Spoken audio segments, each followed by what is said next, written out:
Hello students, पिछले video में हम आपको पैसिव वॉइस से संबंधित असर्टिव सेंटेंस में बताए थे। आज आप लोगों को इंट्रोगेटिव सेंटेंस में कुछ बता दे रहे हैं। इंट्रोगेटिव सेंटेंस, जैसा कि आपको पता है कि कुछ इंट्रोगेटिव सेंटेंस WS से होते हैं, WS से शुरू होते हैं, और कुछ हेल्पिंग वर्ब से शुरू होते हैं, सहायक क्रिया से शुरू होते हैं, हेल्पिंग वर्ब से। हेल्पिंग वर्ब से शुरू होते हैं। तो हमने इसमें क्या किया है कि मिक्स कर दिया है। अब आप इसमें सर्च कर लेंगे कि कौन हेल्पिंग वर्ब से शुरू है और कौन WS से शुरू है, राइट। तो आप इसको क्रमशः देखने का प्रयत्न करें। मैंने पहले ही बताया था आपको कि जो भी पैसिव वॉइस बनाए जाते हैं उसमें टेंस का जानना आपको अत्यंत आवश्यक है। तो आप इससे पहले जानेंगे कि ये किस टेंस का वाक्य है। तो ये आप जाने गए होंगे कि ये विल से है, तो जाहिर सी बात है ये फ्यूचर इंडेफिनिट टेंस का वाक्य है। तो आइए इस वाक्य को हम लोग पैसिव वॉइस के रूप में चेंज करते हैं। Will you do this work, तो हो जाएगा बेटा, विल को हम विल लगा देंगे यहीं पे। ये पैसिव वॉइस है, ये एक्टिव वॉइस था आपका, तो विल, फिर उसके बाद यू ये सब्जेक्ट हुआ, डू इसका ये मेन वर्ब है, या इसको हम कह सकते हैं ट्रांजिटिव वर्ब है, क्योंकि ट्रांजिटिव वर्ब का ही पैसिव वॉइस बनाया जाता है, इसे हमेशा ख्याल में रखेंगे आप।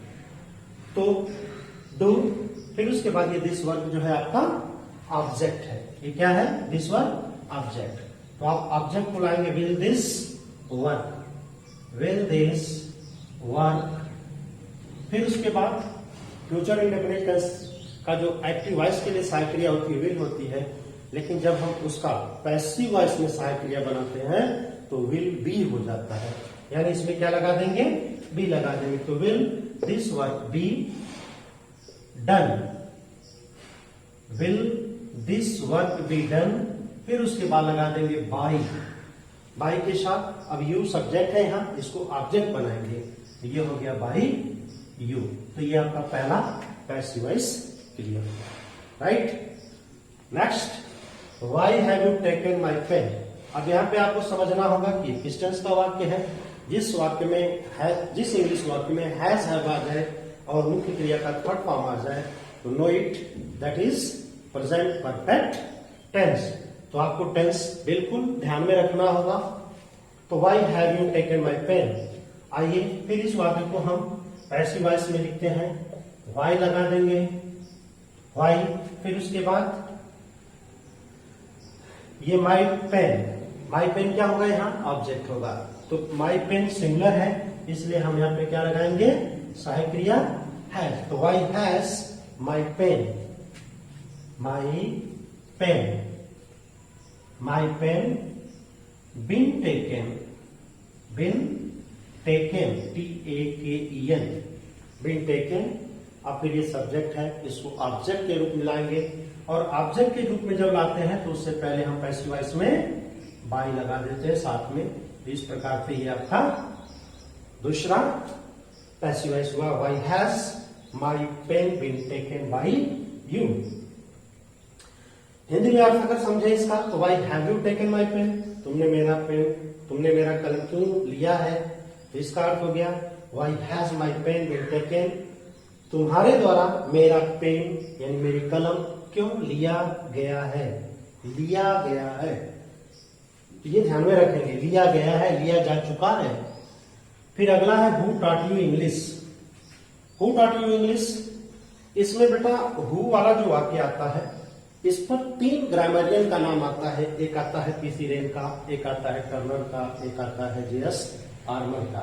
हम इस पर लास्ट में क्लियर करेंगे कि किस तरह से आप JS आर्मर के अनुसार बना सकते हैं, टर्नर के अनुसार बना सकते हैं, और PC रेन के अनुसार बना सकते हैं। आप सीधे पहले देख लीजिए कि ऐसे हम बना रहे हैं। तो हु का, हु जो सब्जेक्ट का कार्य करता है, हु टॉट यू इंग्लिश, तुम्हें अंग्रेजी कौन पढ़ाया, ये पास्ट इंडेफिनिट का वाक्य है। क्यों? क्योंकि ये टीच का सेकंड फॉर्म टॉट। तो who taught you English, who taught you English. अब यहां हो सब्जेक्ट के रूप में हो गया टॉट। टॉट जो है main verb, you English, you माने तुम्हें, यानी ये ऑब्जेक्ट हो गया, और इंग्लिश माने ये भी अंग्रेजी जो हुआ ये भी ऑब्जेक्ट है। लेकिन आप इसमें देखेंगे कि ये डबल ऑब्जेक्ट है, ये एक ऑब्जेक्ट ये है और ये ऑब्जेक्ट ये है। तो ये जो ऑब्जेक्ट है युग है, मैं आपको पिछले वीडियो में बताया था कि कुछ ऑब्जेक्ट डायरेक्ट ऑब्जेक्ट होते हैं और कुछ ऑब्जेक्ट इनडायरेक्ट ऑब्जेक्ट होते हैं। तो my dear students pay attention, you is indirect object and English is direct object. Direct object क्या होता है? निर्जीव होता है। डायरेक्ट ऑब्जेक्ट क्या होता है? निर्जीव होता है। इसलिए आप इसको यहां से आप बनाना शुरू करेंगे, बाय होम, बाय होम। फिर उसके बाद देखिए, अगर आप इंग्लिश को ले जाते हैं ऑब्जेक्ट के रूप में डायरेक्ट, तो यहां पे वॉज लगा देंगे। क्यों लगाएंगे? क्योंकि इंग्लिश सिंगुलर है। तो by whom was English, English taught you, taught you। ये पीसी रैन के अनुसार है। किसके अनुसार है? पीसी रैन के अनुसार है। और इसी को अगर हम by whom was English taught to you कर देते हैं तो ये हो जाता है टर्नर के अनुसार। ठीक, क्लियर हो गया? फिर उसके बाद दूसरा हम इसका बनाते हैं, तो बाय होम, बाय होम। अब अगर यू को ले जाते हैं तो क्या हो जाएगा? यहां पे वर्ब हो जाएगा। ध्यान से सुनेंगे, आप खुद बना सकते हैं। तो बाय होम वर्ब, फिर उसके बाद लिख देंगे यू। तो by whom were you taught English, by whom were you taught English, right. फिर आइए अगला, which book will you buy, which book, कौन सी पुस्तक विल यू बाई। तो आप सीधे लिखेंगे विच बुक। विच के साथ जो भी नाउन आते हैं उनको साथ में ले लिया जाता है। Which book, which book, which fruit, which pen, which shirt, which cycle, ये सब उसके साथ नाउन को जोड़ लिया जाता है। तो विच बुक। अब बुक देख लीजिए सिंगुलर है, तो विच बुक विल, सहायक क्रिया हो जाएगा विच बुक विल, फिर उसके साथ पैसिव वॉइस की जो सहायक क्रिया बनती है विल बी। तो विच book will be bought, which book will be bought, BOUGHT, bought by you. आपको ये समझना होगा, राइट। तो विच book will be bought by you, कौन सी पुस्तक तुम्हारे द्वारा खरीदी जाएगी। अगला आइए पांचवा, what is she doing, what is she doing, वह क्या कर रही है। ये प्रेजेंट कंटिन्यूअस टेंस का वाक्य है, ध्यान से देखेंगे समझ में आएगा। व्हाट इज सी डूइंग, वह क्या कर रही है। ये नहीं आपको पता चल रहा है कि इसमें क्या कर रही है, पढ़ रही है, लिख रही है, खेल रही है, कूद रही है, क्या कर रही है, ये नहीं पता चला। बस केवल क्या है वाक्य, व्हाट इज सी डूइंग, वह क्या कर रही है। अब इस वाक्य का आप पैसिव वॉइस कैसे बनाएंगे, आप ये ध्यान में रखिए। तो आप सीधे लिखेंगे what, what is being, BEING, is being, इसका क्या हो जाएगा पैसिव वॉइस में, इज बीइंग हो जाएगा। तो व्हाट इज बीइंग, फिर उसके बाद लिख देंगे done, what is being done by her, question mark लगा देंगे। जितने इंट्रोगेटिव होते हैं सबका क्वेश्चन मार्क लगा देते हैं। तो आप ये सीखें what is being done by हर। इस तरह से वाक्य आप बना करके खुद भी प्रयास करेंगे तो आप अभ्यास के द्वारा सीख जाएंगे। इसलिए मैंने चेंज करके लगभग WH को टच करने का प्रयत्न किया है। कुछ छूट गया होगा तो वैसे ही आप तैयार कर लेंगे, लेकिन जो स्पेशल कुछ पॉइंट्स थे मैंने उस पर प्रयास किया। फिर अगला है how will you do this work, ये फ्यूचर इंडेफिनिट टेंस का वाक्य है।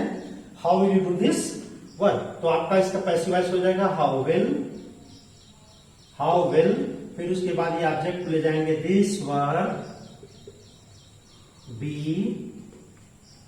डन, फिर उसके बाद लिख देंगे बाय यू। बाय यू क्यों?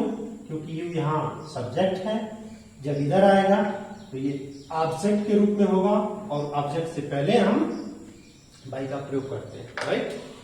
तो ये हो गया how will this work be done by you. इसका हिंदी अर्थ समझें how will you do this work, तुम यह कार्य कैसे करोगे। तो पैसिव वॉइस हो जाएगा हाउ विल दिस वर्क, यानी यह कार्य तुम्हारे द्वारा कैसे किया जाएगा। फिर अगला, which shirt have you purchased, which shirt कौन सा, कौन सी कमीज, कौन सी कमीज, विच शर्ट कौन सी कमीज हैव यू परचेस्ड, परचेस माने खरीदना, इसके जो पार्ट भी लिख सकते हैं, लेकिन परचेस्ड शब्द दे दिया गया तो which have you purchased, which shirt have you purchased, तुमने कौन सी कमीज खरीदी है, राइट। तो ये वाक्य आप समझ गए होंगे किस टेंस का है, प्रेजेंट परफेक्ट टेंस का है। तो आप विच के साथ जो भी नाउन लगा रहता है पैसिव वॉइस में उसके साथ तुरंत लिख देते हैं। तो विच साथ में लगाते हैं विच शर्ट। अब ये देखिए विच शर्ट है, अगर ये शर्ट्स होता बहुवचन में होता तो हम हैव का यूज करते, लेकिन यहाँ पे सिंगुलर है इसलिए हम हैज का करेंगे। तो which shirt has been, which shirt has been purchased, PURCHASED, spelling clear रखिएगा। Which shirt has been purchased by you. तो ये आपका क्लियर हुआ। फिर अगला देखिए, where did you put the phone, where did you put the phone, तुमने phone कहां रखा, तुमने फोन कहां रखा। ये किस टेंस का वाक्य हुआ, पास्ट इंडेफिनिट का है, क्योंकि इसका हेल्पिंग वर्ब क्या है, डिड है।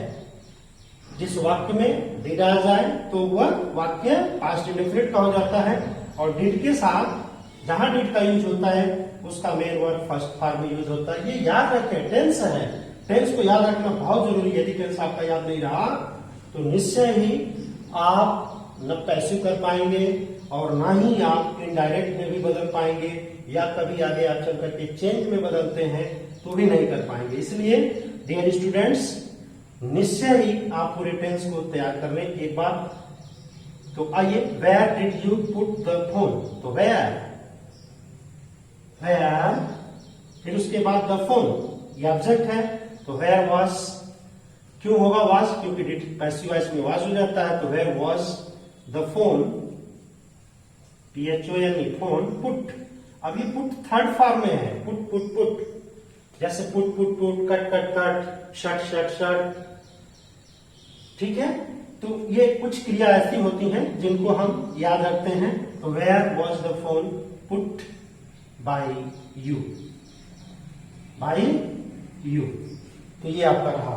फिर उसके बाद ये लास्ट है, do you know here, do you know her, do you know him, do you know them, right.